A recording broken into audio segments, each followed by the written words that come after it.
tell you I tested a product for 7 days, the first question most of you would think is 7 days really enough to know if a skincare product works? And honestly, answering to that is no. Your skin needs 3 to 4 renewal cycles to know if the product is actually working or not. But still, what 7 days can tell you is something very important. It can tell you if a product works well with your skin type, if it causes any irritation or breakouts, if it layers well with the rest of your routine, and whether your skin actually feels more comfortable using it or not. So in today's video, I tested the AESTURA ATOBARRIER 365 Hydro Soothing Cream for 7 days to see exactly how it performs in real life. This is a lightweight hydrating cream from Amorepacific Corporation, designed for hydrated and sensitive skin, and it claims to strengthen your skin barrier while delivering deep hydration. So I'll walk you through today with my 7-day experience testing this product, the ingredients and formulation, and who can benefit from using this cream. So let's begin. And yes, quickly, before I talk about it, let's quickly look at the company that's behind it. Amorepacific Corporation. AESTURA is part of Amorepacific, which is one of the biggest skincare companies in South Korea. Over the past year, I have tried several brands from this group: Illiyoon,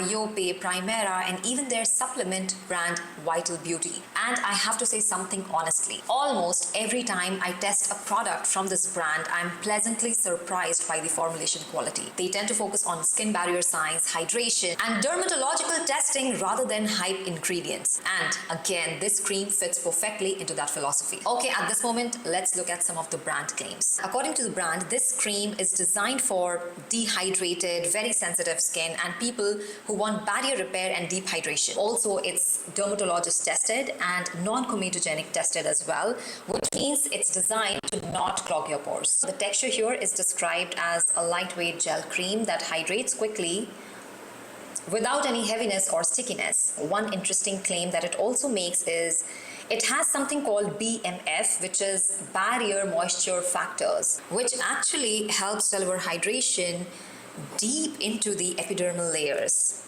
Sounds interesting. Now, this barrier moisturizing factors, it contains natural moisturizing factors. It's a complex actually, barrier moisturizing factors is a complex that contains natural moisturizing factors, which are molecules that naturally exist in our healthy skin. So based on all this information, in theory, this cream, instead of sitting on your surface, it actually mimics the way our skin naturally hydrates itself. Let's look at the ingredient and talk about the formulation as well. This has glycerin, propanediol, and something called trehalose. And all these are humectants, which means they pull water into the skin. Then you have a skin identical ingredients that help support the barrier. Amino acids like arginine, serine, alanine, cholesterol, and fatty acids like palmitic acid and stearic acid. Now, these ingredients are important because they mimic the natural composition of our skin barrier. There are also ingredients which are ceramide-like ingredient designed to reinforce the barrier structure. On top of that, this formula also contains emollients and silicones that help keep your skin smooth, lock in moisture, and create a comfortable finish without heaviness. And this formula, like many other formulations that I've tried from this brand, is fragrance-free, is free from any irritants, which makes it suitable for sensitive skin. So you see, from an ingredient perspective, this is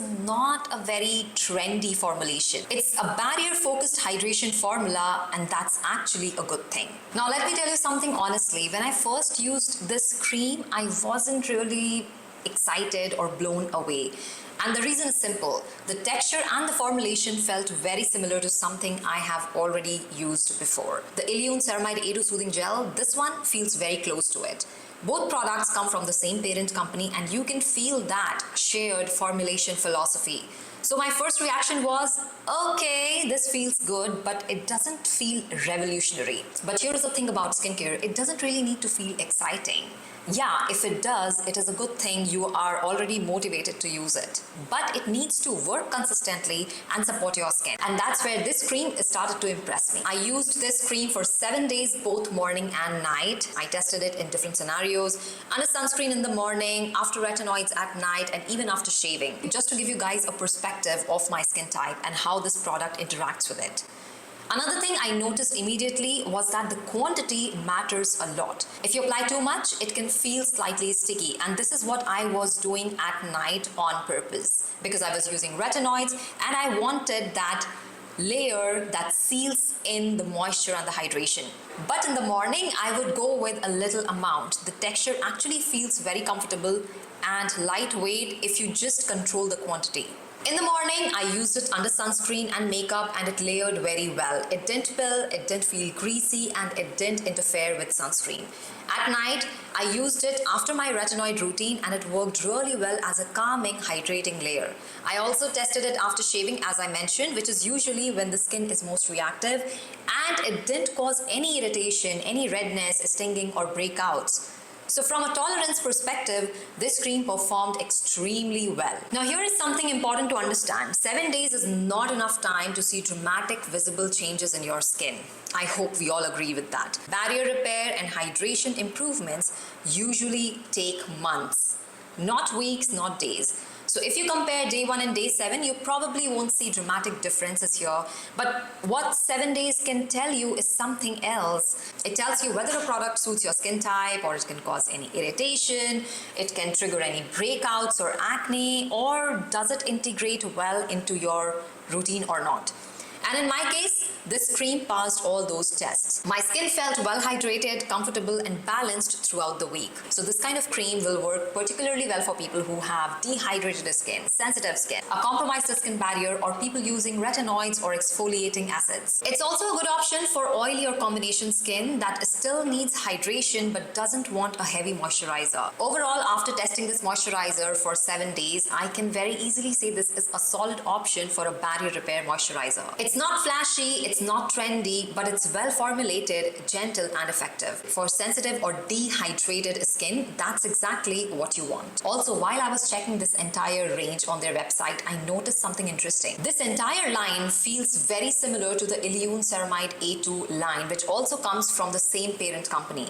Both brands even have versions with ceramide capsules in the cream. So if you're interested, I can do a detailed comparison of the Illiyoon Ceramide A2 concentrate cream and their concentrate cream, looking at the ingredient differences and which skin type might benefit more from each. Let me know in the comments if that's something you would like to see. I regularly test products for weeks, sometimes months, and share honest results on things like retinol routines, barrier repair, and skincare that actually works for your skin in your late 30s and 40s. If that interests you, subscribe to my channel, and I'll see you guys in my next video. Until then, stay tuned, stay beautiful.